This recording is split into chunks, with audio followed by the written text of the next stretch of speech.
It's the year 1887, and the harsh Wyoming winter has stretched on longer than anyone can remember. Snow covers the ground like a death shroud, and families are starving. In the small frontier town of Cedar Ridge, desperation has turned good people into something unrecognizable. Outside Oak Tree General Store, a crowd has gathered for what they're calling a trading post meeting. But this isn't about horses or cattle. This is about something far more sinister. A gaunt man named Thomas Harwick stands with his wife and three children, his weathered hands trembling as he holds a piece of paper, a contract that will haunt this town forever. "I need a sack of grain," Thomas announces, his voice barely audible above the wind. "White flour, enough to last the winter." His eyes darted to his youngest daughter, Emma, a frail girl of 14 with hollow cheeks and eyes that have seen too much suffering. "In exchange, I'm offering my daughter." The crowd falls silent. Even in these desperate times, even on the brutal frontier where life is cheap and survival comes first, this crosses a line that most people wouldn't dare approach. Emma doesn't cry. She doesn't scream. She just stands there, numb to the world around her, because this isn't the first time she's been treated like property. Businessman after businessman steps forward, examining Emma like she's livestock at auction.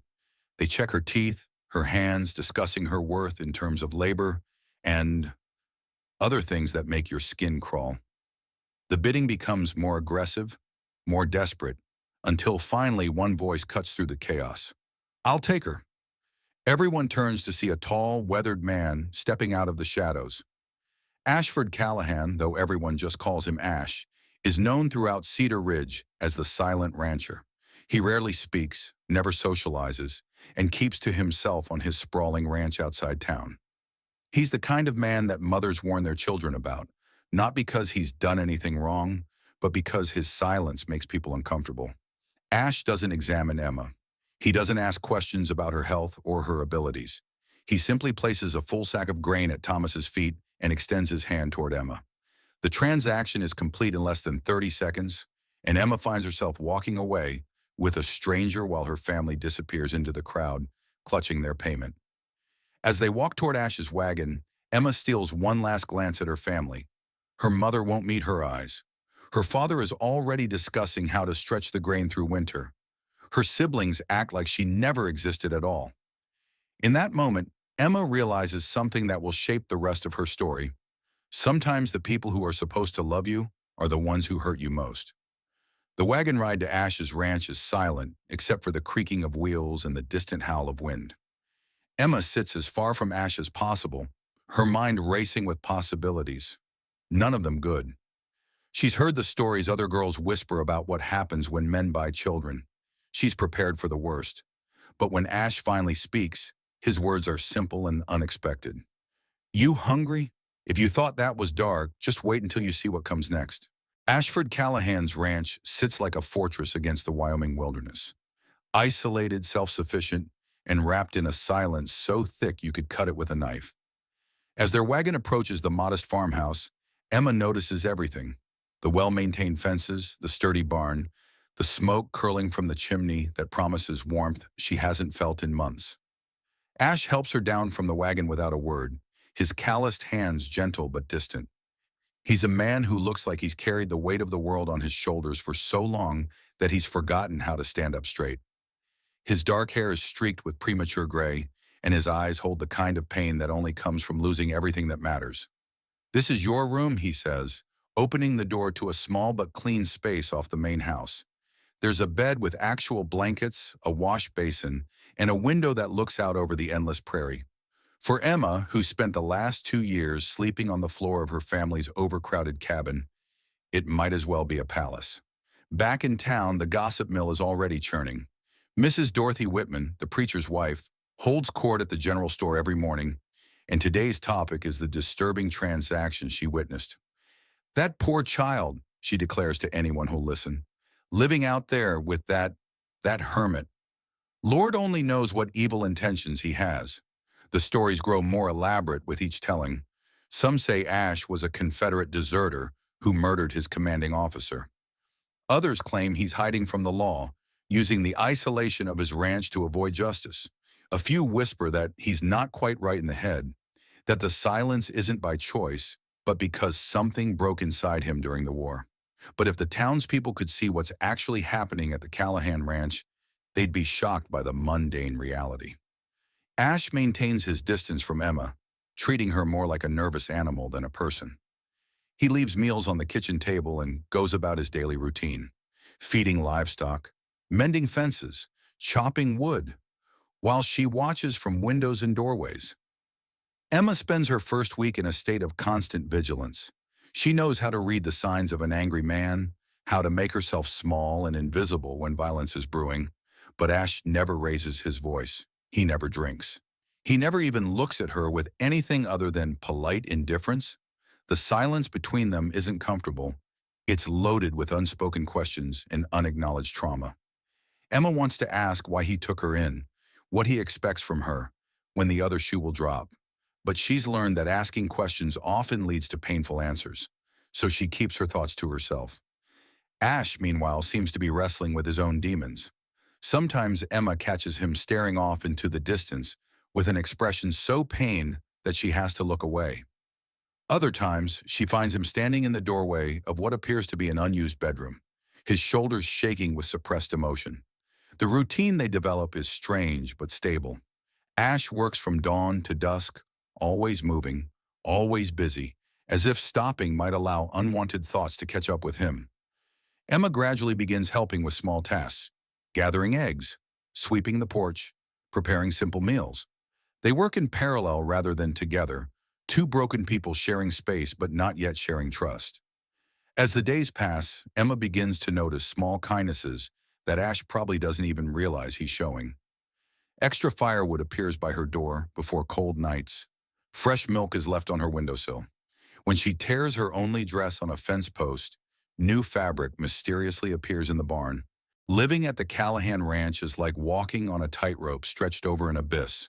One wrong step, one misunderstood gesture, and Emma expects everything to come crashing down. She's learned to survive by making herself invisible, by anticipating needs before they're expressed, by reading the subtle signs that indicate when a man's patience is wearing thin. But Ash defies every pattern she's learned to recognize.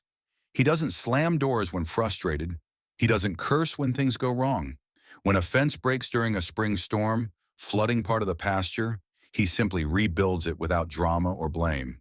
When Emma accidentally breaks a plate while washing dishes, she flinches and prepares for the inevitable explosion. But Ash just sweeps up the pieces and tells her not to worry about it. The nightmares are the worst part. Emma's sleep is haunted by memories of her previous life, the cramped cabin where privacy didn't exist, where her father's drinking binges turned violent and unpredictable. She remembers her mother's bruised face, explained away as accidents and clumsiness. She remembers her older brother's wandering hands and her parents' indifference when she tried to tell them what was happening. Most traumatic of all, she remembers the last time someone bought her services. A neighboring farmer named Jeremiah Pike had paid her father for a month of Emma's labor, claiming he needed help with harvest season. But Pike's definition of help extended far beyond farm work, and Emma still bears the emotional scars from those 4 weeks of hell. Now, every creaking floorboard in Ash's house makes her heart race. Every unexpected noise sends her scrambling for the nearest exit. When Ash moves too quickly or speaks too loudly, Emma's body automatically prepares for violence that never comes. She begins testing boundaries in small ways, waiting for Ash to reveal his true nature. She deliberately overcooks his dinner one night, expecting anger. She forgets to complete a chore, anticipating punishment. She even tries staying in bed past sunrise, prepared for him to drag her out by force. But Ash's reactions are consistent. Nothing. He eats the burnt food without complaint. He completes forgotten chores himself. He lets her sleep until she's ready to wake up. It's almost more unsettling than violence would be, because Emma doesn't know how to navigate a world where her mistakes don't result in pain. Ash, meanwhile, maintains his routine with religious devotion. He's up before dawn, working until after sunset, speaking only when absolutely necessary. Emma begins to realize that his silence isn't directed at her specifically. It's how he interacts with the world. She watches him negotiate with traveling merchants using mostly gestures and nods. She sees him handle his horses and cattle with the same quiet efficiency he shows toward her. The isolation of the ranch becomes both a blessing and a curse. On one hand, Emma feels safer than she has in years. There are no unexpected visitors, no drunken neighbors, no one who knows about her shameful past. But the solitude also amplifies every sound, every movement, every unspoken tension between her and Ash. As spring arrives, Emma finds herself helping more naturally with ranch work. She learns to milk cows, gather eggs, and tend the vegetable garden. The physical labor is therapeutic.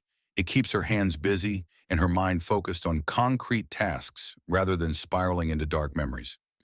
But even as she settles into the rhythm of ranch life, Emma can't shake the feeling that she's living on borrowed time. Good things don't last for girls like her.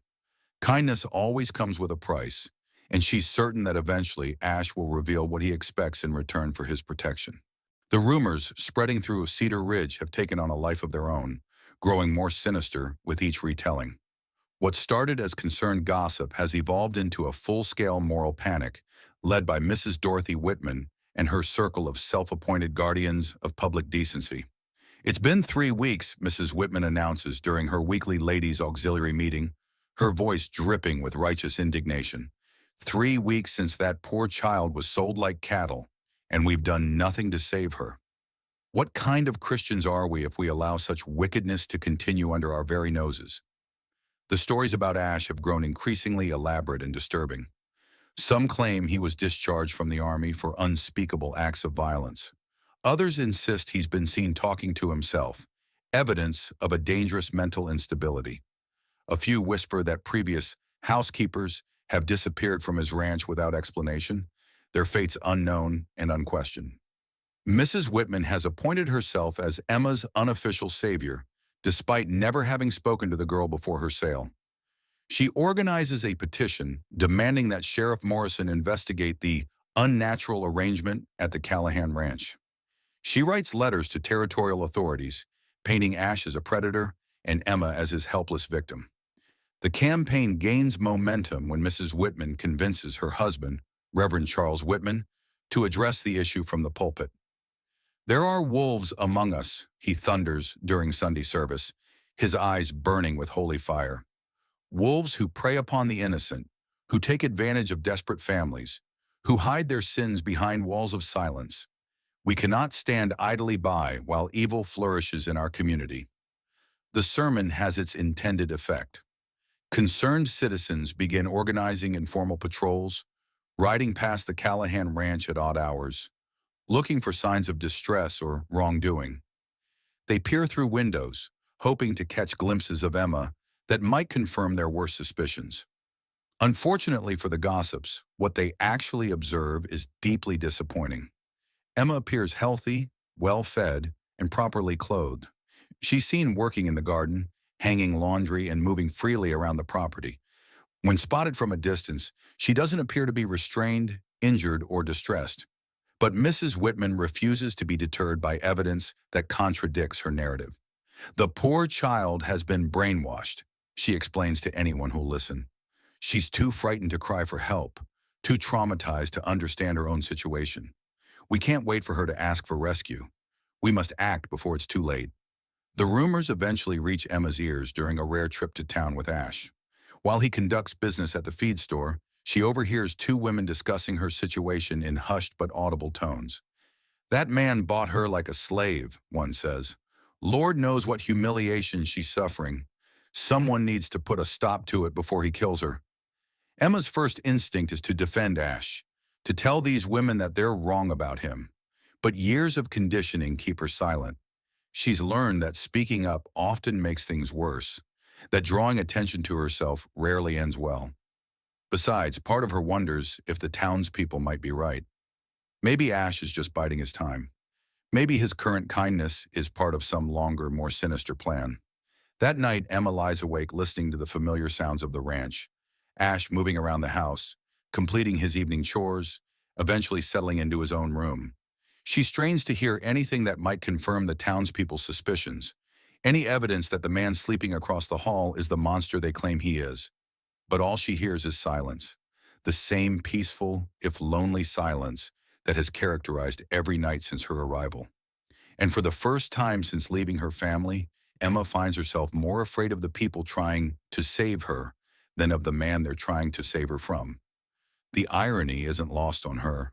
The same townspeople who watched her father sell her without protest are now outraged about her living situation. The same community that ignored her family's poverty and desperation is suddenly concerned about her welfare.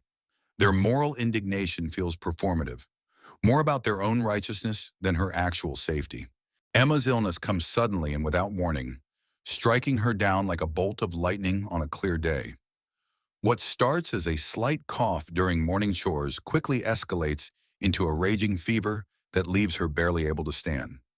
By evening, she's collapsed in the barn while feeding chickens, her body shaking with chills despite the spring warmth.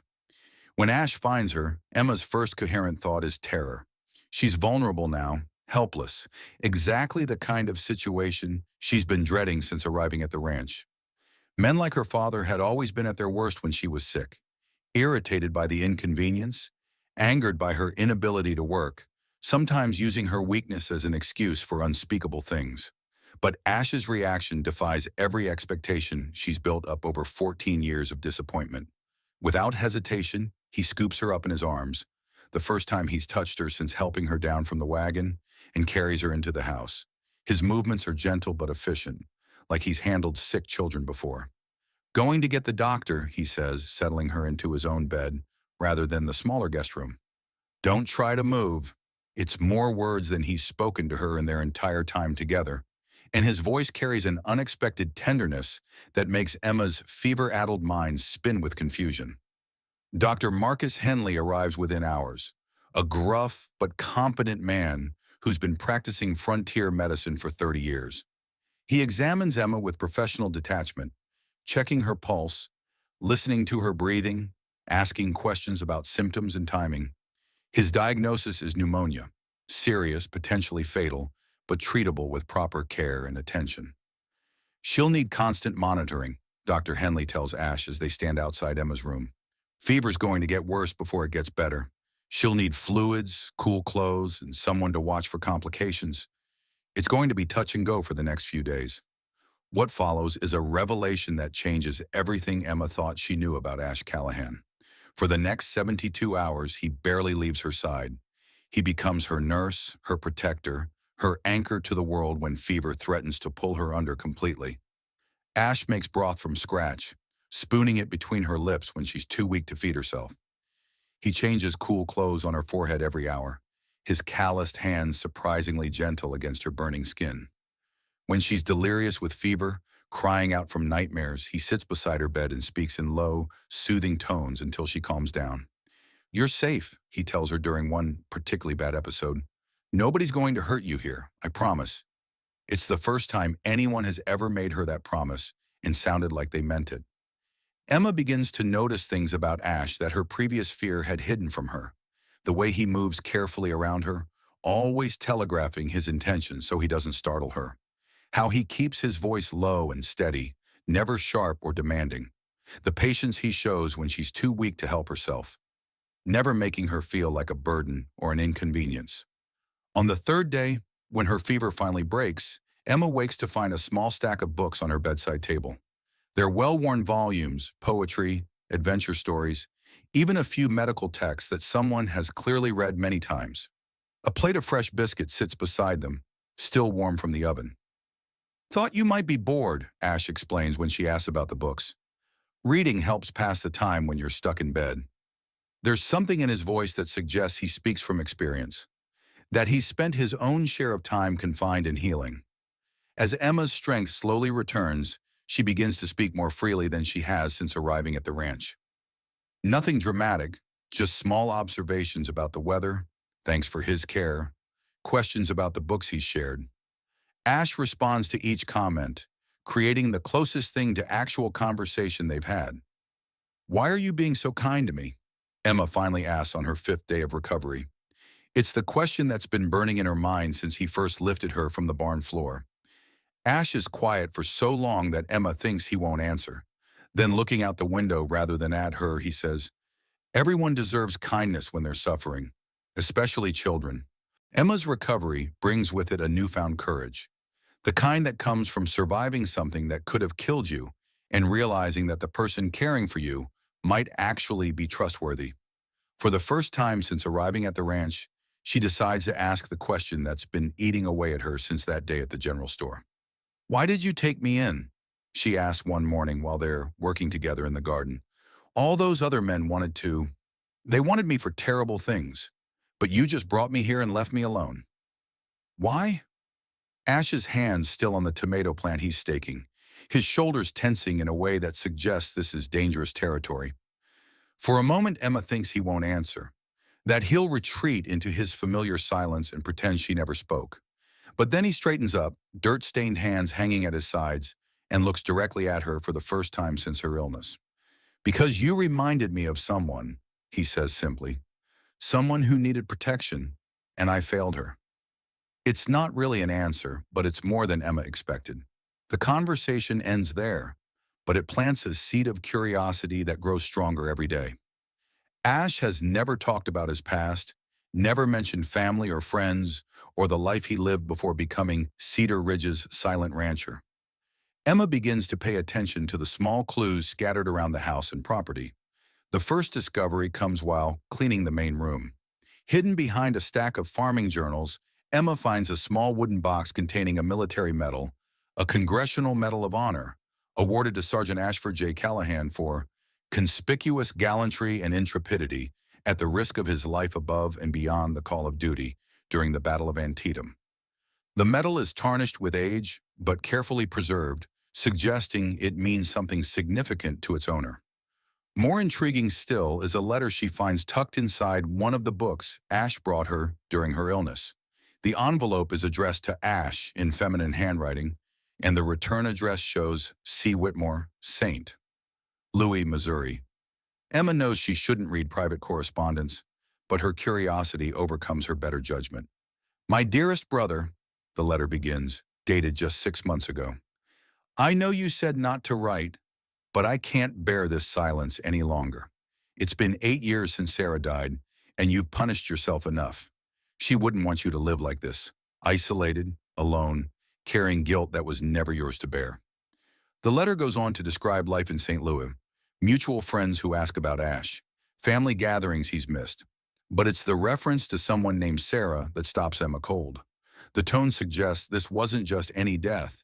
It was something that fundamentally changed Ash's life, something that drove him to this isolated ranch in his vow of silence. Thomas asks about his uncle almost daily, the letter continues. "He's 7 now and so bright, so full of life. He has your eyes, and sometimes when he laughs, I hear Sarah in the sound. I know you think staying away protects us somehow, but we're family, Ash. We want you in our lives, shadows and all." The letter is signed "Your loving sister, Clara," followed by a postscript that makes Emma's heart ache. "Sarah's birthday is next month. I'll be visiting her grave, as always. The invitation to join me stands, though I know you won't come. Sometimes I think you're more dead than she is." Emma carefully returns the letter to its hiding place, but she can't stop thinking about what she's learned. Ash isn't just a lonely rancher. He's a war hero running from something in his past. He has a family who loves him, a nephew who asks about him, connections to a life he's deliberately abandoned. That evening, as they sit down to dinner, Emma studies Ash's face for signs of the man described in Clara's letter. She tries to imagine him laughing, surrounded by family, before whatever happened to Sarah changed everything. The silence that she once found comfortable now feels heavy with unspoken grief and self-imposed isolation. "The books you gave me," Emma says carefully, testing the waters. "Some of them have a woman's name written in them. Sarah." Ash's fork stops halfway to his mouth, his entire body going rigid. For a moment, Emma thinks she's pushed too far, crossed a boundary that will shatter the fragile trust they've built. But then Ash sets down his fork and looks at her, with eyes full of old pain. "She was my daughter," he says quietly. "Would have been about your age now, if she'd lived." The stranger rides into Cedar Ridge on a Tuesday morning, when the summer heat has already settled over the town like a heavy blanket. He's the kind of man who draws attention without trying. Tall, lean, with the weathered look of someone who spent years moving from place to place. His horse is travel-worn but well cared for, and his saddle bears the distinctive marks of a Union cavalry officer, though he's long since discarded any uniform. At Murphy's saloon, the stranger orders whiskey and asks casual questions about local ranchers, particularly anyone matching Ash's description. "Used to know a fellow named Callahan," he tells the bartender, his voice carrying a slight southern accent that seems at odds with his Union cavalry gear. "Served together during the war. He might have settled in this area." Word travels fast in a small town, especially when it involves the mysterious rancher who's become the subject of so much speculation. By afternoon, the stranger, who introduces himself as Captain James Crawford, has heard all about Ash's situation with Emma, the townspeople's concerns, and Mrs. Whitman's campaign to rescue the girl from her supposed captor. Crawford's reaction to these stories is troubling. Instead of defending his former comrade, he nods thoughtfully and shares disturbing anecdotes about Ash's wartime behavior. "Ash Callahan was the most efficient killer I ever served with," he tells a growing crowd at the saloon. "Could end a man's life without blinking, without hesitation. Command loved him for it, but it worried those of us who had to serve alongside him." The stories Crawford tells paint a picture of a man who became increasingly unstable as the war progressed. He describes how Ash volunteered for the most dangerous missions, seemingly unconcerned with his own survival. How he'd disappear for days at a time, returning with reports of enemy positions that were always accurate, but obtained through methods no one questioned too closely. "After Antietam, something broke in him," Crawford continues, accepting another drink from someone eager to hear more. "Lost his whole unit in that battle. Good men, all of them. Ash blamed himself, started taking unnecessary risks, like he was trying to get himself killed. Command finally had to discharge him before he got more people hurt." Mrs. Whitman, who's been listening from the saloon's entrance. Women weren't typically allowed inside, but the gravity of the situation has suspended normal social conventions. Seizes on Crawford's revelations like a drowning woman grabbing a rope. Here, finally, is confirmation of everything she suspected about Ash Callahan. "You see," she announces to the gathered crowd, "I told you all that man was dangerous. Now we have proof, testimony from someone who actually knew him. That poor child is living with a killer, a man who's lost his mind from the horrors of war. How can we possibly allow this to continue?" Crawford, perhaps realizing he's unleashed something he can't control, tries to moderate his previous statements. "Now, I'm not saying Ash would hurt a child," he clarifies. "He was always protective of civilians during the war. But a man who's seen what he's seen, done what he's done, isolation can change a person in ways that aren't always healthy. But the damage is done. The townspeople who were already suspicious of Ash now have their fears confirmed by someone who claims first-hand knowledge. Even those who'd been withholding judgment begin to waver. If a fellow soldier says Ash is dangerous, who are they to disagree?" Sheriff Morrison, a practical man who's been trying to stay out of the growing controversy, finds himself under increasing pressure to act. A delegation led by Mrs. Whitman arrives at his office that same evening, demanding immediate action to protect Emma from what they now see as an imminent threat. "We can't wait for something terrible to happen," Mrs. Whitman insists, her voice trembling with righteous fury. "This man Crawford has confirmed our worst fears. Ash Callahan is a violent, unstable individual who has no business caring for a child. We must act now before it's too late."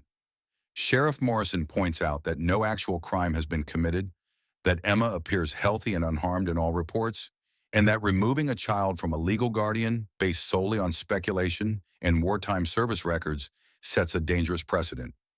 But his practical concerns are overwhelmed by the emotional tide that Crawford's arrival has unleashed.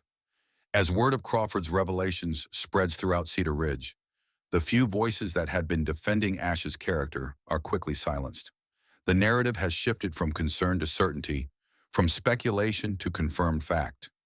In the span of a single day, Ash Callahan has gone from mysterious hermit to confirmed threat, and Emma has gone from possible victim to certain one. Out at the ranch, Ash continues his daily routine, unaware that his past has literally ridden into town and is now being used as ammunition against him. The next morning brings unexpected visitors to the Callahan ranch. Emma is hanging laundry on the line when she spots a small group approaching on horseback. Sheriff Morrison, Deputy Hayes, and Mrs. Whitman, flanked by several prominent townspeople who've appointed themselves as Emma's unofficial rescue committee. Emma's first instinct is to run, to hide in the barn until these people go away and leave her in peace. She's learned to fear official visits, having seen too many times how authorities can make bad situations infinitely worse. But something about Mrs. Whitman's self-satisfied expression stops her cold. This isn't a friendly social call. This is an intervention. "Emma, dear," Mrs. Whitman calls out in the sickeningly sweet voice adults use when they're about to do something children won't like for their own good. "We've come to talk with you about your living situation here. We've learned some very disturbing things about Mr. Callahan, and we're concerned for your safety." Sheriff Morrison, clearly uncomfortable with his role in this drama, tries to maintain some semblance of official procedure. "Miss Emma, we need to ask you some questions about how you're being treated here. Has Mr. Callahan ever hurt you or touched you inappropriately?" The question hangs in the air like smoke from a poisonous fire. Emma understands exactly what they're implying, what they expect her to say. They want her to confirm their worst suspicions about Ash, to validate their decision to rescue her from a situation they've decided is intolerable. But Emma's experience of life at the Callahan Ranch doesn't match their assumptions. The man they're describing, violent, unstable, predatory, bears no resemblance to the person who nursed her through pneumonia, who leaves books by her bedside, who's never once raised his voice or his hand in anger. "He's never hurt me," Emma says firmly, her voice carrying more strength than she's felt in years. "He saved my life when I was sick. He's been kinder to me than my own family ever was. Why are you trying to take me away from the only safe place I've ever known?" Mrs. Whitman's expression shifts from sympathetic concern to frustrated annoyance. This isn't the response she was expecting. "Oh, you poor child," she says, her tone now patronizing rather than sweet. "You don't understand what's happening to you. We've learned about Mr. Callahan's violent past, his instability. You're in terrible danger, even if you can't see it yourself." Emma looks around at the faces surrounding her. Sheriff Morrison's professional skepticism, Deputy Hayes's uncomfortable shifting, the townspeople's mixture of righteous anger and morbid curiosity. She realizes that nothing she says will change their minds. They've already decided that she's a victim and Ash is a villain, and they're not interested in evidence that contradicts their narrative.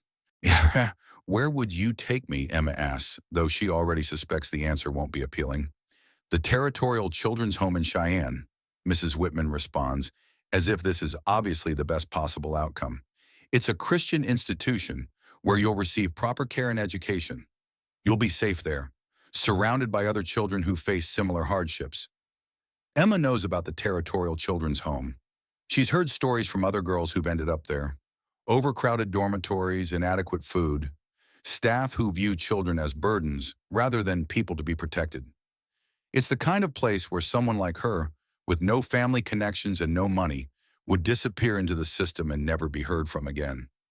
"I won't go," Emma says, her voice steady despite the fear racing through her veins. "You can't make me leave.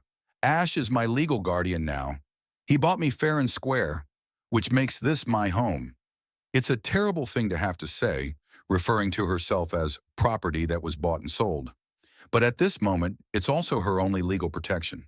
The transaction that had seemed so degrading when it happened might be the very thing that saves her from being torn away from the only stability she's ever known. Sheriff Morrison clearly recognizes the legal complexity of the situation. "Technically, she's right," he tells Mrs. Whitman. "The arrangement, however distasteful, was conducted legally. I can't just remove her without evidence of actual wrongdoing." "Then we'll find evidence," Mrs. Whitman declares, her mask of Christian charity finally slipping to reveal the self-righteous determination underneath. "That man Crawford is staying in town for a few more days. I'm sure he can provide more details about Mr. Callahan's violent tendencies.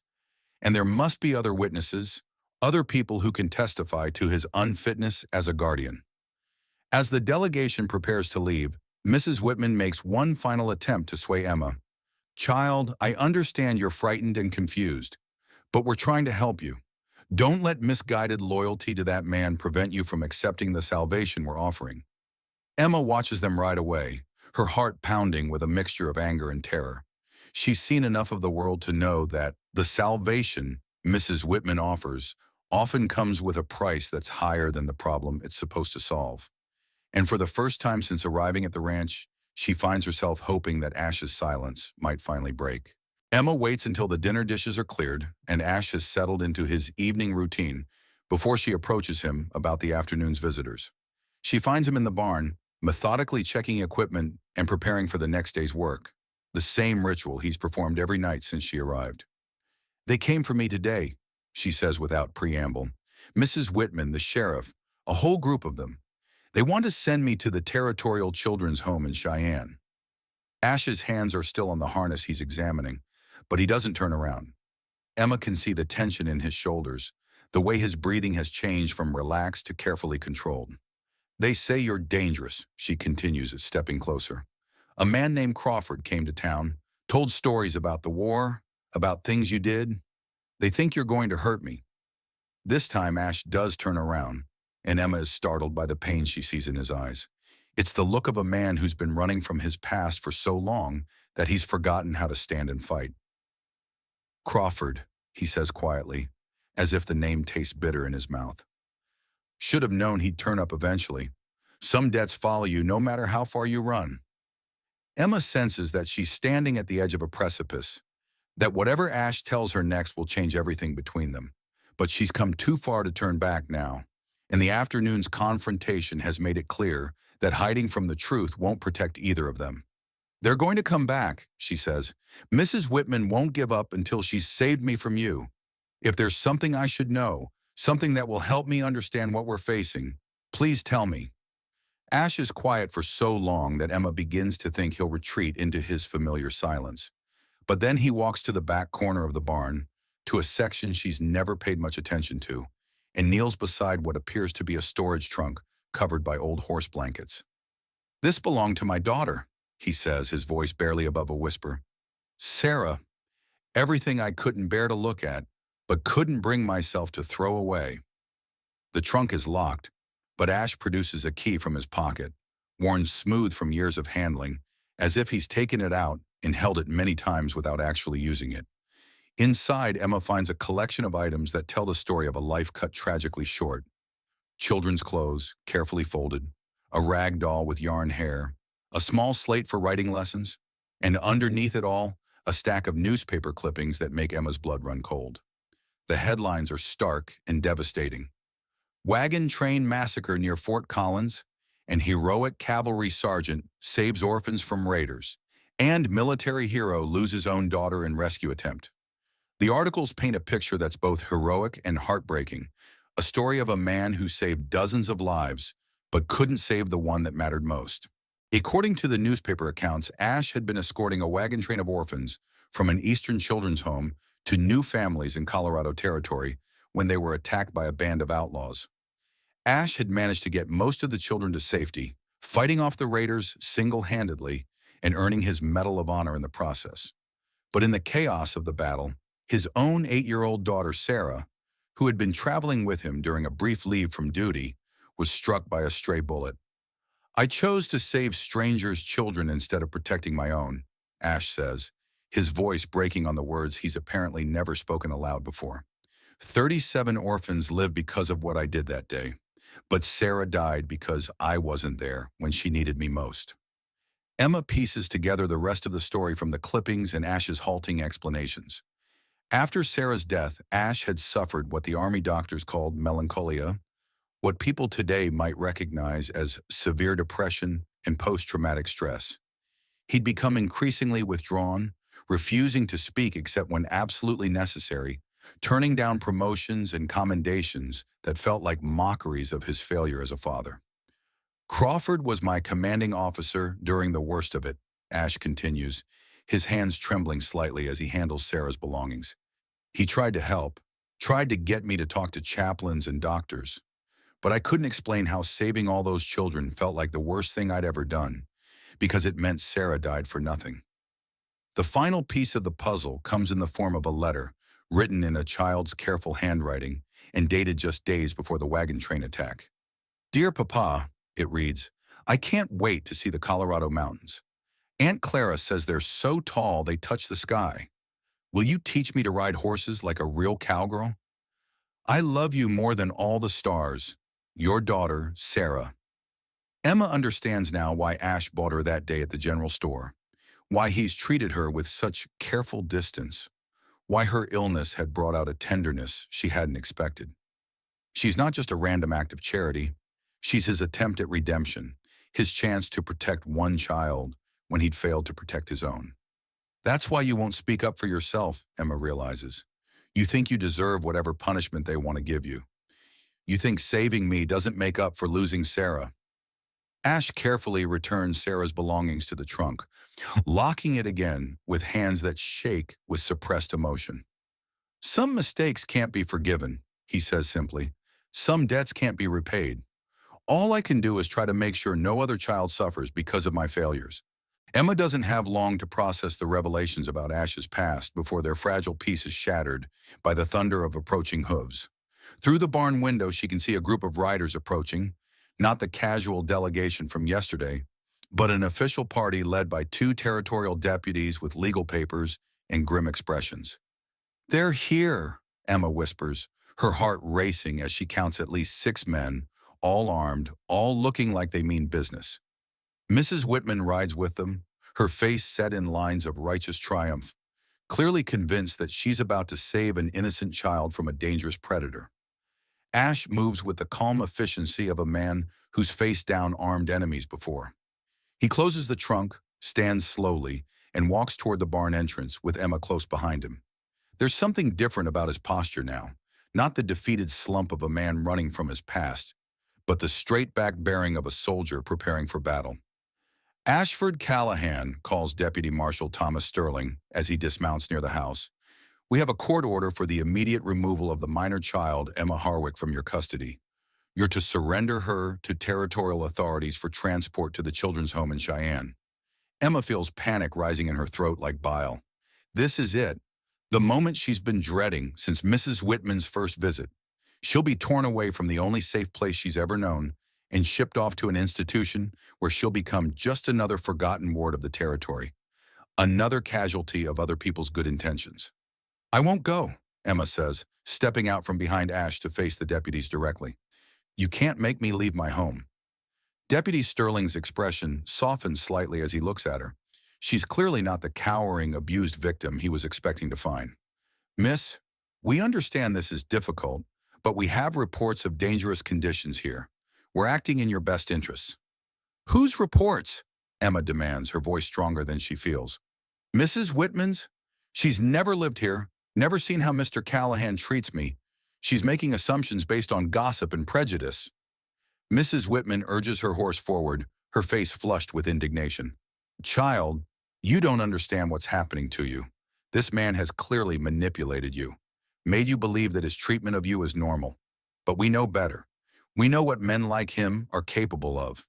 It's the condescending tone that finally breaks something inside Emma. The assumption that she's too stupid or too damaged to understand her own situation. She's been talked about, talked over, and talked around by adults her entire life, but she's never been truly listened to. Today that changes. Men like him? Emma repeats, her voice rising. You mean the men who saved my life when I was dying of pneumonia? Men who've never laid a hand on me in anger, never hurt me, never made me feel unsafe? Men who gave me books to read and food to eat, and the first real bed I've ever had. She turns to address the deputies directly, ignoring Mrs. Whitman's spluttering protests. Do you want to know what men are really dangerous? Men like my father, who sold his own daughter for a bag of grain. Men like Jeremiah Pike, who paid for a month of my labor and used me in ways I still have nightmares about. Men like the ones who bid on me that day in town, looking at me like I was livestock they wanted to buy. The deputies shift uncomfortably, clearly not prepared for this level of articulate resistance from someone they'd expected to be a compliant victim. Even Mrs. Whitman seems taken aback by Emma's passionate defense of her situation. Mr. Callahan has been kinder to me than my own family ever was, Emma continues, her voice steady despite the tears threatening to spill over. He's fed me, clothed me, cared for me when I was sick, and never asked for anything in return. If you take me away from here, you're not saving me. You're destroying the first good thing that's ever happened in my life. For a moment, it seems like Emma's words might have an impact. Deputy Sterling looks uncertain, glancing between Emma's determined face and Ash's silent figure. But then Mrs. Whitman plays her trump card. Mr. Crawford told us about the war, she announces triumphantly. About the violence, the instability, the way this man changed after witnessing so much death. Can we really trust the judgment of a child who's been isolated with someone who's clearly suffering from the effects of combat? It's the final straw for Ash. For 8 years, he's maintained his silence, accepting blame and punishment as his due penance for failing to save Sarah.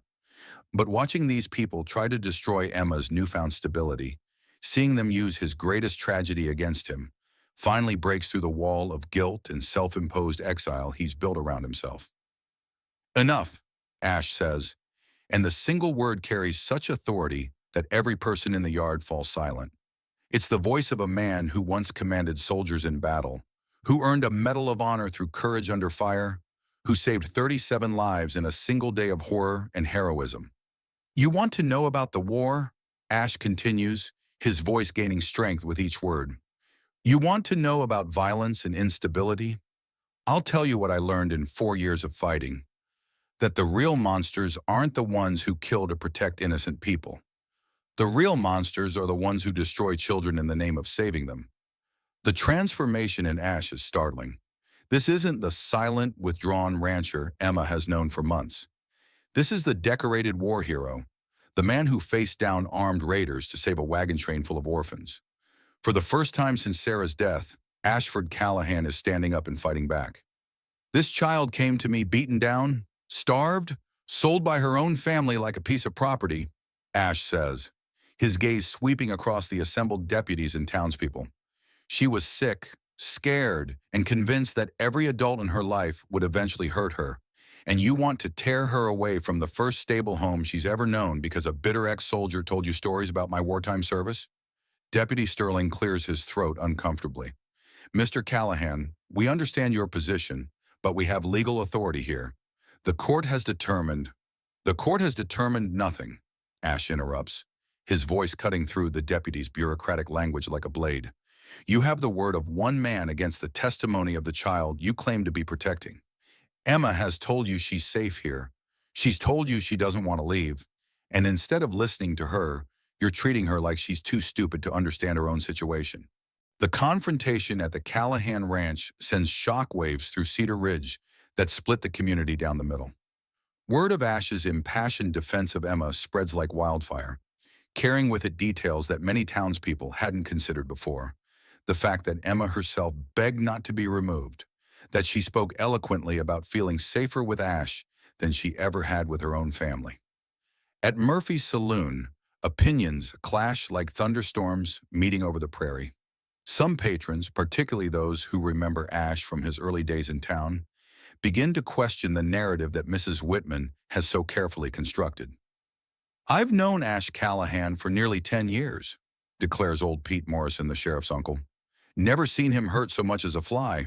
If that girl says she's safe with him, maybe we ought to listen. But Mrs. Whitman isn't about to let her moral crusade crumble under the weight of inconvenient facts. She doubles down on her campaign, organizing a series of afternoon meetings in her parlor where concerned citizens can discuss the Callahan situation and plan their next move. Crawford, who had been preparing to leave town, finds himself pressed into service as the star witness in what's becoming a trial by public opinion. You didn't see what I saw, Crawford tells Mrs. Whitman's assembled supporters, his voice heavy with the weight of manufactured concern. That man saved my life more than once during the war, but he was never the same after his daughter died. The silence isn't just grief, it's something deeper, something broken. How can we trust a child's judgment when she's been isolated with someone who's clearly unstable? The meetings in Mrs. Whitman's parlor attract a specific type of person, those who thrive on moral outrage, who find purpose in crusading against perceived wrongs, who believe that their good intentions justify any action they take. They craft petitions demanding that territorial authorities investigate not just Ash, but the entire system that allowed such an arrangement to take place. Meanwhile, a quieter but equally determined group begins forming around Sheriff Morrison and his family. These are practical people who've seen enough of life to understand that situations are rarely as simple as they appear, that good intentions can cause more harm than indifference ever could. That girl spoke up for herself yesterday, Sheriff Morrison tells his wife over dinner. Spoke up strong and clear, with more sense than half the adults in this town. If she was being mistreated, would she defend her captor so fiercely? Would she beg us not to rescue her? The divide becomes visible throughout the town. Dr. Henley, who treated Emma during her illness, quietly lets it be known that he saw no signs of abuse or mistreatment during his visits to the ranch. The proprietor of the general store mentions that Ash always pays his bills promptly and has never seemed anything other than courteous and calm during their business dealings. But for every voice of reason, Mrs. Whitman produces two supporters who've suddenly remembered suspicious behavior or concerning incidents involving Ash. Stories begin circulating about livestock found dead on neighboring properties. Never mind that such deaths are common on the frontier. About strange lights seen at the Callahan Ranch at odd hours, ignoring the fact that Ash often works late during harvest season. About Emma's unnatural attachment to her guardian, disregarding the possibility that genuine gratitude might explain her loyalty. The controversy reaches a boiling point when Reverend Whitman announces that the following Sunday's sermon will address the moral obligations of a Christian community when confronted with evil in their midst. The title alone is enough to ensure that the church will be packed beyond capacity, with people traveling from neighboring settlements to hear what promises to be either a call for justice or a declaration of war. Emma, meanwhile, finds herself in the strange position of being the center of a controversy she never asked for. During her rare trips to town with Ash, she's subjected to stares, whispers, and occasionally direct confrontations from people who claim to know what's best for her better than she knows herself. "You poor thing," clucks Mrs. Henderson, the banker's wife, cornering Emma outside the post office. "You don't have to pretend anymore. We all understand what that man has done to you, how he's made you afraid to tell the truth. But you're safe now. We won't let him hurt you anymore." Emma's attempts to explain that she's not being hurt, that she doesn't want to be saved, are dismissed as evidence of how thoroughly she's been brainwashed. The very fact that she defends Ash is used as proof of his malevolent influence over her mind. The most frustrating aspect of the entire situation is how little agency Emma is granted in discussions about her own life. Adults debate her future, her feelings, her experiences, and her needs without ever actually consulting her. She's talked about as if she's not present, discussed like a problem to be solved rather than a person with her own thoughts and preferences. "It's like they think I'm too stupid to understand my own life," Emma tells Ash one evening as they work together in the garden. "They keep saying they know better than I do what's good for me, but none of them have ever asked what I actually want." Ash, who's become more talkative since his confrontation with the deputies, nods grimly. "People find it easier to believe in villains and victims than to deal with complicated truths," he says. "Mrs. Whitman wants to be a hero, so she needs me to be a monster and you to be helpless. Anything that doesn't fit that story gets ignored or explained away." The blizzard hits Cedar Ridge on Saturday night with the fury of nature unleashed. A late spring storm that catches everyone off guard with its violence and timing. By midnight, snow is falling so heavily that visibility drops to mere feet, and the wind howls like a living thing seeking vengeance against the small frontier town. Most residents hunker down in their homes, grateful for warm fires and solid roofs. But the storm provides perfect cover for a different kind of predator, a gang of opportunistic thieves who've been watching Cedar Ridge for weeks, waiting for the right moment to strike. Led by a vicious outlaw named Jake Morrison, no relation to the sheriff, the gang consists of 5 desperate men who've been pushed west by law enforcement and failed prospects. They've heard about the town's recent prosperity, about families who've done well with cattle and farming, about a bank that might be worth robbing if the circumstances were right. The blizzard gives them those circumstances. Under cover of the storm, they begin a systematic assault on the most isolated homesteads around Cedar Ridge. breaking into houses to steal valuables, food, and anything else portable enough to carry.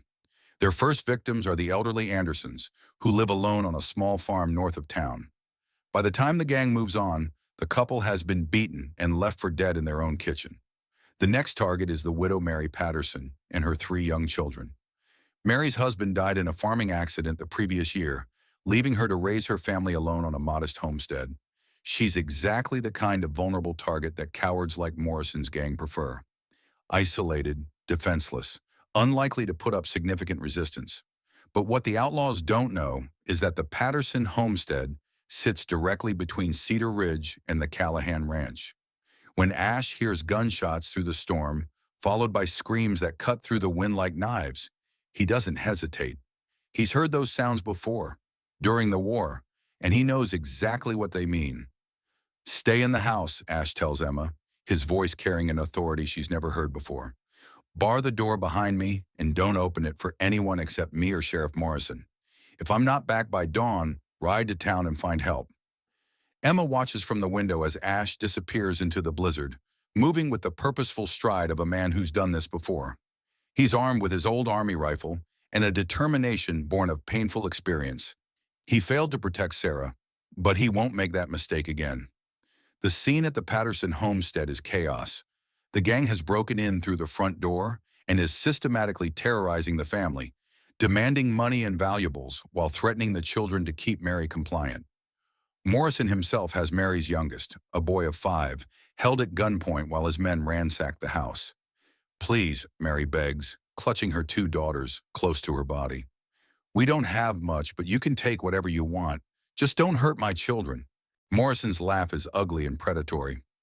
"Oh, we'll take what we want, lady. Question is whether your little ones get to see another sunrise, or whether they become examples of what happens when people don't cooperate." That's when Ash appears in the doorway, like an avenging spirit, snow swirling around him, rifle steady in his hands. For 8 years, he's been the silent rancher, the broken man haunted by his failures. But tonight, faced with a family in mortal danger, he becomes something else entirely. He becomes the soldier who earned a Medal of Honor, the man who saved 37 lives in a single day.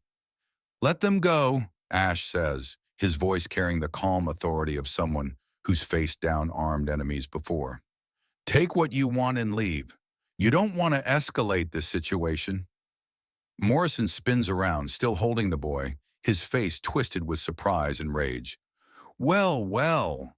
Looks like we got ourselves a hero. You picked the wrong night to play knight in shining armor, mister." The standoff that follows is tense and deadly, with 5 armed outlaws facing one man with a rifle. But Ash has advantages they don't: military training, knowledge of the terrain, and most importantly, the moral clarity that comes from protecting innocent people rather than preying on them. The gunfight is brief but decisive. Ash's first shot drops one of the gang members before they can react. His second wounds Morrison in the shoulder, causing him to release Mary's son. What follows is a running battle through the storm, with Ash using his knowledge of the local landscape to outmaneuver and outfight men half his age. When the shooting stops, 3 gang members are dead, 1 is captured, and Morrison himself has fled into the blizzard with a bullet in his shoulder and the knowledge that he's just tangled with someone far more dangerous than he anticipated. Ash suffers a knife wound to his side during the fighting. Not life-threatening, but serious enough to leave him weak and bleeding. Mary Patterson and her children are shaken but unharmed, and they spend the rest of the storm safely barricaded in their house, while Ash stands guard despite his injury. By morning, word of the attack and Ash's intervention had spread throughout Cedar Ridge. The man who'd been painted as dangerous and unstable has risked his life to save a widow and her children, fighting off 5 armed criminals in a display of courage that even his harshest critics can't deny. Sheriff Morrison, the lawman, not the outlaw, arrives at the Patterson homestead with a posse just after dawn, expecting to find a crime scene. Instead, he finds Ash Callahan slumped against the kitchen wall, bleeding from his wound but alert and protective, with Mary Patterson and her children safe under his guard. Dr. Henley arrives at the Patterson homestead just as Sheriff Morrison is helping Ash to his feet, blood seeping through the makeshift bandage Mary has wrapped around his torso. The doctor takes one look at the knife wound and immediately orders Ash to be transported to town for proper medical attention. "It's not as bad as it looks," Ash protests, though his pale complexion and labored breathing suggest otherwise. "The bleeding mostly stopped, and I need to get back to Emma. She'll be worried." "Emma will be fine for a few hours," Dr. Henley says firmly, already preparing his medical bag. "You, on the other hand, need stitches and rest. That blade came closer to vital organs than you realize." The journey back to Cedar Ridge becomes a procession of sorts. Word of the night's events has spread with the speed that only dramatic news can achieve in a small town. As Ash is helped into Dr. Henley's wagon, followed by Mary Patterson and her children, curious townspeople begin gathering along the main street. Mrs. Whitman stands on her front porch, her face a mask of confusion and frustration. The narrative she so carefully constructed, Ash as a dangerous, unstable man who poses a threat to innocent children, has been shattered by a single night of heroic action. How do you reconcile the image of a predator with the reality of a man who risked his life to save a widow and her 3 children? "It doesn't change anything," she tells her husband through gritted teeth. "One act of apparent heroism doesn't erase a man's violent past. For all we know, he was involved with those outlaws somehow. This could all be an elaborate deception." But Reverend Whitman, who's been having increasing doubts about his wife's campaign, looks at the scene unfolding before them with new eyes. "Dorothy, that man is bleeding from wounds suffered while protecting a family. Mary Patterson is crying with gratitude, not fear. Perhaps we need to reconsider our position." The argument that follows will echo through their household for weeks to come. But for now, the town's attention is focused on Dr. Henley's office, where Ash is being treated for his injuries. Outside, a crowd has gathered, not the angry mob that Mrs. Whitman had been hoping to inspire, but a collection of citizens genuinely trying to understand what they've witnessed. Emma arrives in town just as Dr. Henley is finishing Ash's stitches, having ridden through the storm's aftermath when dawn broke and Ash hadn't returned. Her relief at finding him alive is palpable, and her fierce protectiveness of the wounded man is evident to everyone present. "Is he going to be all right?" she asked Dr. Henley, her voice steady despite the fear in her eyes. "He lost a lot of blood."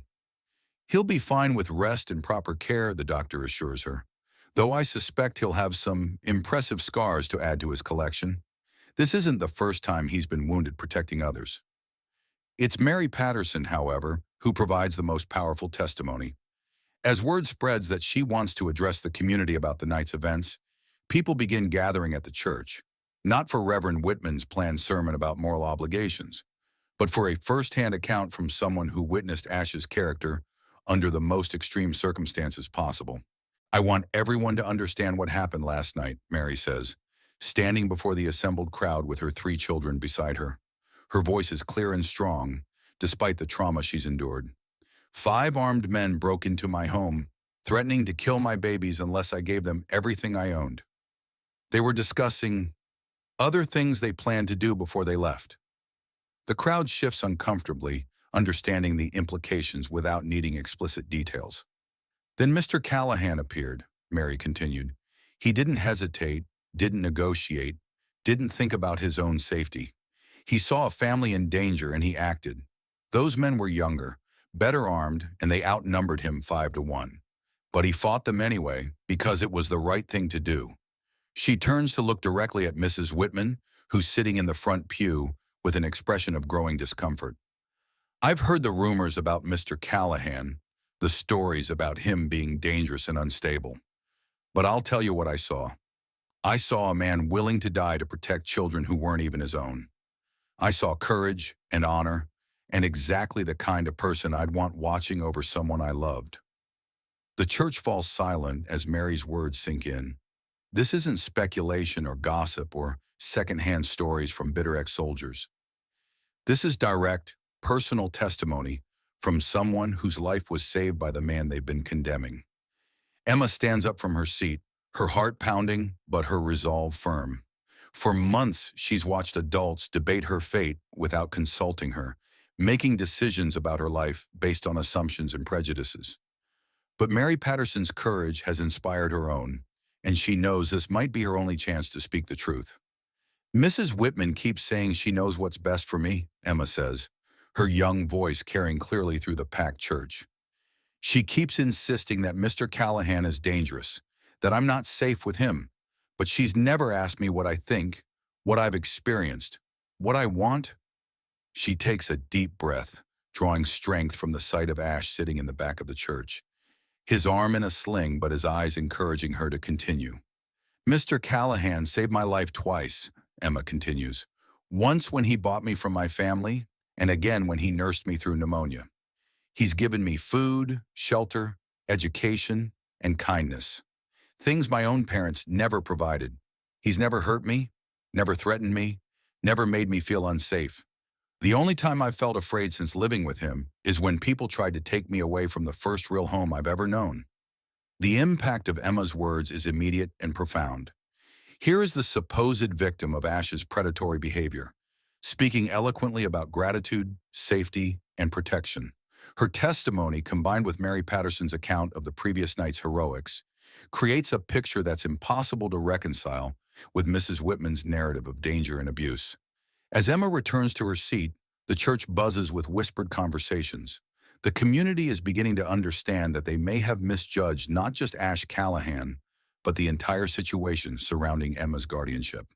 The question now is whether they'll have the courage to admit their mistake and change course before it's too late. The emergency town meeting convened that afternoon carries an electricity that has nothing to do with the lingering storm clouds. Sheriff Morrison stands at the front of the packed church, his usually calm demeanor showing signs of strain as he addresses a community that's been torn apart by weeks of controversy and confusion. "We're here to settle this matter once and for all," the sheriff announces, his voice carrying the authority of someone who's tired of watching good people destroy each other over misunderstandings and prejudice. "We're going to hear from everyone who has something relevant to say, and then we're going to vote on whether Emma Harwick should remain in Ash Callahan's custody or be removed to the Territorial Children's Home." The first to speak is Crawford, who's been growing increasingly uncomfortable with the role he's been forced to play in Mrs. Whitman's moral crusade.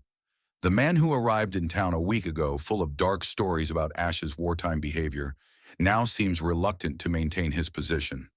"I want to clarify something about what I said regarding Ash Callahan," Crawford begins, his voice heavy with what might be regret. "When I talked about his behavior during the war, I was describing a man dealing with impossible circumstances and traumatic loss. Every soldier who sees combat comes home changed. That doesn't make them dangerous to children." He pauses, looking directly at Mrs. Whitman with an expression that's almost apologetic. "I never said Ash would hurt a child. In fact, during the war, he was known for going out of his way to protect civilians, especially children. What happened last night doesn't surprise me. It's exactly what I'd expect from the man I knew during our service." Mrs. Whitman's face flushes red with indignation and embarrassment. Her star witness has just undermined the foundation of her entire campaign, leaving her scrambling for alternative arguments that sound increasingly desperate with each word. "But the isolation," she insists, her voice rising with frustration. "The silence, the way he keeps that child away from proper Christian society. Surely that's evidence of something unnatural, something wrong." Dr. Henley stands up from his seat near the back of the church, his medical bag still at his side from treating Ash's wounds. "If I may," he says, his professional authority commanding immediate attention, "I've treated both Mr. Callahan and Emma multiple times over the past months. I've seen no evidence of abuse, neglect, or inappropriate behavior. In fact, I've rarely seen a guardian show such genuine concern for a child's well-being." The doctor's testimony carries significant weight in a community where his medical expertise has saved countless lives. When he speaks about health and welfare, people listen. "The child was severely malnourished when she first arrived at the Callahan Ranch," Dr. Henley continues. "She's gained healthy weight, shows no signs of physical trauma, and demonstrates the kind of confidence that comes from feeling secure in her environment. From a medical standpoint, Emma Harwick is thriving under Mr. Callahan's care." One by one, other voices begin to speak up. Pete Morrison, the sheriff's uncle, talks about Ash's reputation as an honest businessman who pays his debts and keeps his word. The proprietor of the general store mentions Ash's quiet kindness, how he once anonymously paid for a struggling family's winter supplies. Even some of Mrs. Whitman's former supporters began to waver as the weight of evidence mounts against her position. But the most powerful moment comes when Sheriff Morrison himself steps forward to address the assembly. As the community's chief law enforcement officer, his opinion carries enormous influence over the final decision. The emergency town meeting convened that afternoon carries an electricity that has nothing to do with the lingering storm clouds.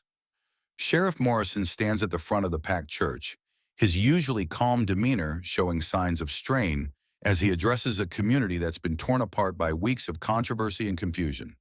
"We're here to settle this matter once and for all," the sheriff announces, his voice carrying the authority of someone who's tired of watching good people destroy each other over misunderstandings and prejudice.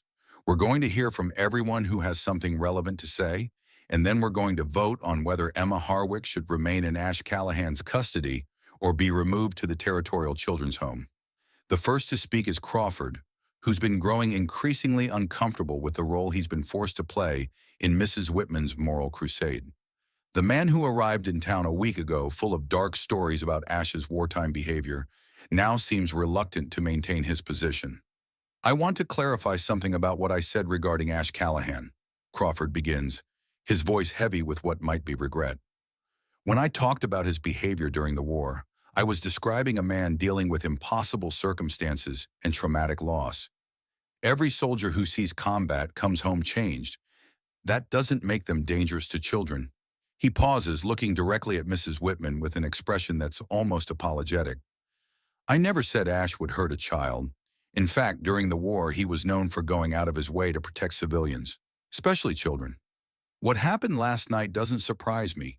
It's exactly what I'd expect from the man I knew during our service." Mrs. Whitman's face flushes red with indignation and embarrassment. Her star witness has just undermined the foundation of her entire campaign, leaving her scrambling for alternative arguments that sound increasingly desperate with each word. "But the isolation," she insists, her voice rising with frustration. "The silence, the way he keeps that child away from proper Christian society. Surely that's evidence of something unnatural, something wrong." Dr. Henley stands up from his seat near the back of the church, his medical bag still at his side from treating Ash's wounds. "If I may," he says, his professional authority commanding immediate attention, "I've treated both Mr. Callahan and Emma multiple times over the past months. I've seen no evidence of abuse, neglect, or inappropriate behavior. In fact, I've rarely seen a guardian show such genuine concern for a child's well-being." The doctor's testimony carries significant weight in a community where his medical expertise has saved countless lives. When he speaks about health and welfare, people listen. "The child was severely malnourished when she first arrived at the Callahan Ranch," Dr. Henley continues. "She's gained healthy weight, shows no signs of physical trauma, and demonstrates the kind of confidence that comes from feeling secure in her environment. From a medical standpoint, Emma Harwick is thriving under Mr. Callahan's care." One by one, other voices begin to speak up. Pete Morrison, the sheriff's uncle, talks about Ash's reputation as an honest businessman who pays his debts and keeps his word. The proprietor of the general store mentions Ash's quiet kindness, how he once anonymously paid for a struggling family's winter supplies. Even some of Mrs. Whitman's former supporters began to waver as the weight of evidence mounts against her position. But the most powerful moment comes when Sheriff Morrison himself steps forward to address the assembly. As the community's chief law enforcement officer, his opinion carries enormous influence over the final decision. 20 years ago, Sheriff Morrison begins, his voice steady but emotional, "My boy Tommy fell through the ice on Miller's Creek. He was only 8 years old and the current was pulling him under fast. I couldn't swim well enough to save him, and everyone else was too far away to help." The church falls completely silent. Many people remember the incident, but few know the full story of Tommy Morrison's rescue. "Ash Callahan was the one who went into that freezing water," the sheriff continues. "He risked his own life to pull my son to safety, and he never asked for thanks or recognition. He just did what needed to be done because a child was in danger. That's the man you're asking me to condemn, the man who saved my boy's life." Sheriff Morrison turns to look directly at Emma, his eyes gentle but serious. "Miss Emma, you've heard all the arguments, all the concerns, all the testimony. The law says you're still a minor, which means this decision ultimately rests with the territorial authorities. But before we vote, I want to ask you one more time. Where do you want to live? What do you believe is best for your future? Emma stands up slowly, her heart pounding, but her resolve absolutely clear. She's watched adults debate her fate for weeks without truly listening to her voice. Now finally, she has the chance to speak for herself in a way that might actually matter. I want to stay with Ash, she says, her voice carrying clearly through the packed church. He's not perfect, and neither am I. But he's given me something I never had before, a chance to become the person I'm supposed to be. He's taught me that I'm worth protecting, worth caring about, worth listening to. If you take me away from him, you're not saving me. You're destroying the best thing that's ever happened in my life. The vote, when it comes, isn't even close.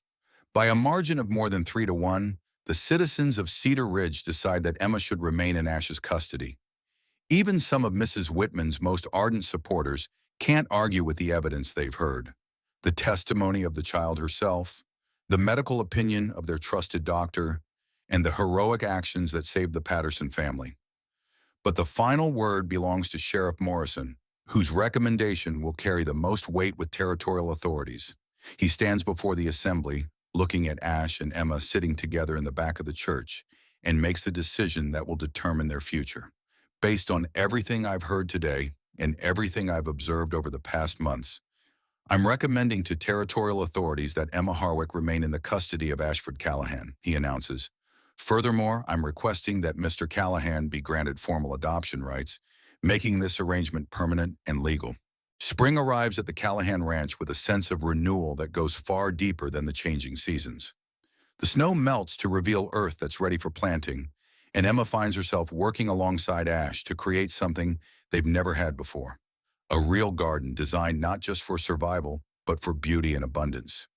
We should plant flowers along the fence, Emma suggests as they mark out rows for vegetables. Sunflowers, maybe, or those wild roses I saw growing by Miller's Creek. Something that will make the place feel more like home. Ash pauses in his work, looking at Emma with an expression of wonder that still surprises them both. 3 months ago, she barely spoke above a whisper. Now she's making plans for their shared future, talking about home like it's something permanent and precious. Sunflowers sound good, he agrees, his voice carrying warmth that would have been impossible to imagine during his years of silence.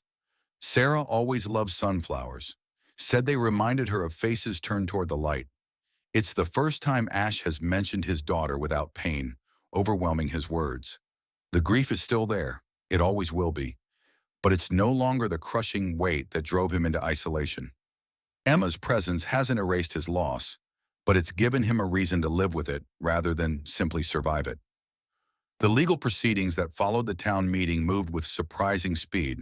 Sheriff Morrison's recommendation carried significant weight with territorial authorities, and the testimony from Dr. Henley, Mary Patterson, and even Crawford helped establish that Emma was not only safe with Ash, but genuinely thriving under his care.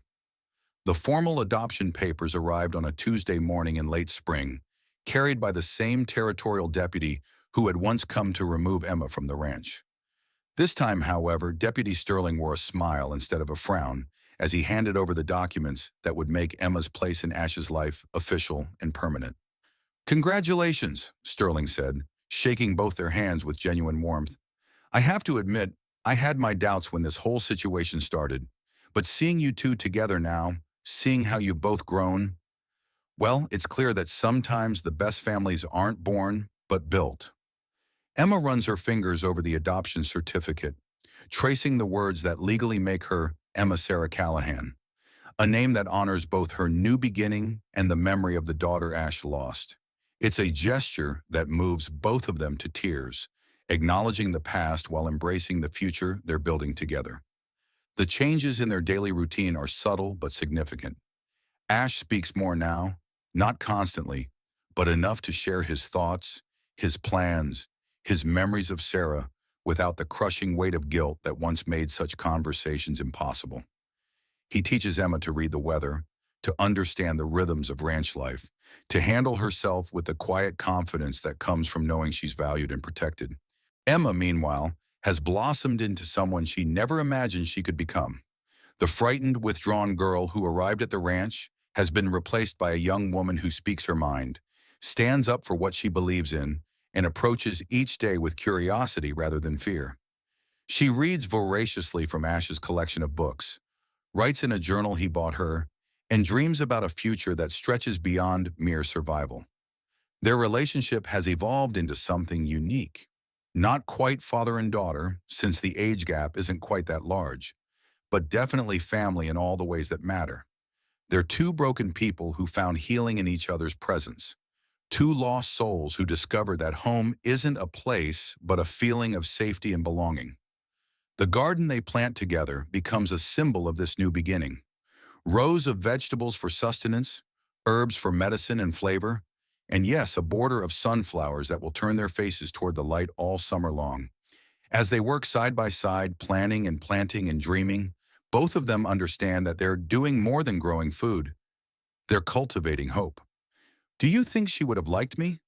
Emma asks one evening as they sit on the porch, watching the sunset paint the sky in shades of gold and crimson.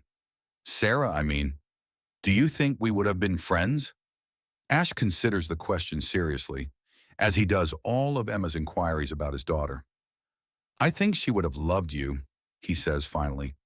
"She always wanted a sister, someone to share secrets with and adventure alongside. You remind me of her in some ways. Curious, brave, determined to find joy even when life is difficult." It's then that Emma notices the rider approaching from town, a woman on a well-traveled horse carrying saddlebags that suggest a long journey. As the figure draws closer, Emma can see that she's well-dressed but practical, with the bearing of someone accustomed to taking care of herself. "Ash?" the woman calls as she dismounts near the porch. "Ash, is that really you?" Emma watches as recognition dawns on Ash's face, followed by an expression of joy and nervousness that she's never seen before. He stands slowly, almost afraid to believe what he's seeing. "Clara," he whispers, "what are you doing here?" Clara Whitmore, formerly Clara Callahan, is everything Emma imagined and nothing like she expected. She's Ash's younger sister by 5 years, with the same dark hair and gentle eyes. But where Ash carries the weight of old sorrows, Clara radiates the warmth of someone who's learned to find joy despite life's hardships. "You must be Emma," Clara says, dismounting with the practiced ease of someone who spent years traveling between her home in St. Louis and various relatives scattered across the frontier. "I've heard so much about you in Ash's letters." Emma looks at Ash in surprise. "You've been writing letters?" Ash's cheeks redden slightly, a sight that would have been impossible to imagine 6 months ago. "Started about a month after the adoption became official," he admits. "Figured Clara had a right to know she had a niece now." The reunion between brother and sister is emotional but gentle, filled with the kind of careful joy that comes from people who've learned not to take family connections for granted. Clara studies Ash's face, noting the changes that Emma's presence has brought, the way his shoulders no longer carry quite so much tension, how his eyes hold light instead of just shadows.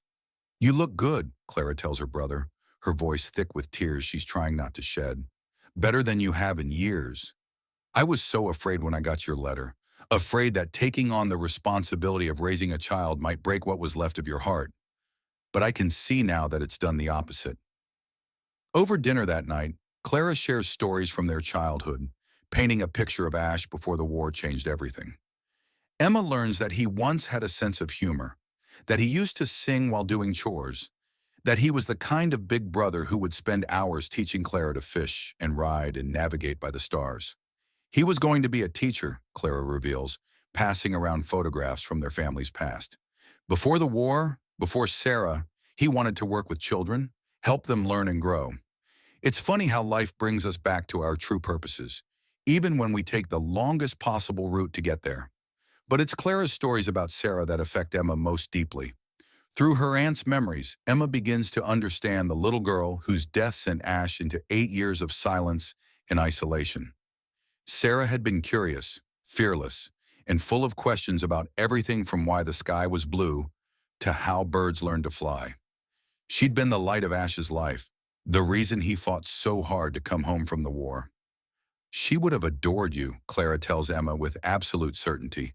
Sarah always wanted to know everything about everything. She would have followed you around asking questions until you were ready to hide in the barn. Clara's visit lasts for 3 weeks, during which time she observes the quiet rhythms of life at the Callahan Ranch. She watches Ash teaching Emma to read the weather patterns, sees the gentle way he corrects her mistakes without making her feel foolish, notices how they work together with the easy cooperation of people who trust each other completely. You saved him, Clara tells Emma one afternoon while they're working in the garden together. I don't know if you realize it, but you gave my brother back his life. For 8 years, he was just existing, punishing himself for something that was never his fault. But watching him with you, he's remembered how to be human again. Emma considers this, pulling weeds from around the young sunflower plants with thoughtful concentration. He saved me too, she says finally. We saved each other. I think that's what families do. Not the ones you're born into, but the ones you choose to build. As Clara prepares to return to St. Louis, she makes Emma a promise that brings tears to the girl's eyes.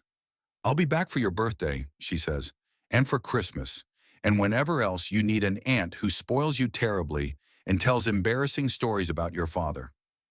The word father hangs in the air between them, and Emma realizes that's exactly what Ash has become. Not through blood, but through choice, commitment, and the kind of love that doesn't need legal documents to make it real. On Clara's last evening at the ranch, the three of them sit on the porch watching the sunset paint the sky in brilliant shades of orange and gold. The sunflowers Emma planted are beginning to show their faces, turning toward the light just as she and Ash have learned to do. I need to tell you something, Clara says, her voice serious but gentle. About Sarah, about what happened that day on the wagon train. I've been carrying this story for 8 years, waiting for the right time to share it. Ash tenses beside Emma, but she reaches over and takes his hand, offering the kind of silent support he's given her so many times. One of the children you saved that day, Clara continues, a little boy named Michael, found me a few years ago. He's grown now, married with children of his own, but he wanted me to know something about those final moments, something he was too young to understand at the time, but remembered clearly. Clara pulls a letter from her pocket, worn from being folded and refolded countless times. Sarah wasn't afraid when the shooting started. Michael said she stood up in the wagon and pointed toward where you were fighting. And she said, my papa's going to save everyone. He always keeps his promises. The words hit Ash like a physical blow, but Emma can see that it's a healing kind of pain, the kind that comes from finally understanding a truth that's been hidden for too long. She knew you loved her, Clara says softly. Even in those final moments, she wasn't afraid because she knew her father was fighting to protect everyone. You didn't fail her, Ash. You were exactly the hero she believed you to be. As the stars come out overhead, Emma understands that she's witnessing something sacred, the moment when a man finally forgives himself for being human, for being unable to save everyone he loves, for carrying on when others couldn't. I think Sarah would be proud of what you've built here, Emma says quietly. A place where broken people can heal, where lost children can find homes, where families are made from choice instead of chance. This ranch isn't just where we live. It's proof that even the most damaged hearts can learn to love again. Ash pulls both Emma and Clara close, his arms encircling the family he thought he'd lost forever and the one he never expected to find. Tomorrow, Clara will return to St. Louis, but she'll carry with her the knowledge that her brother has found his way back to the light, and Emma will continue growing into the remarkable young woman she was always meant to be, surrounded by love that's stronger because it was chosen rather than simply inherited. The sunflowers continue to turn their faces toward the sun, and in their quiet persistence, there's a lesson about redemption, hope, and the unshakable truth that sometimes the most broken people make the strongest families. Don't forget to like this video if Emma's courage inspires you, subscribe for more incredible true stories from our channel, and hit that notification bell so you never miss these amazing tales of human resilience. What did you think of Emma and Ash's story? Let me know in the comments below.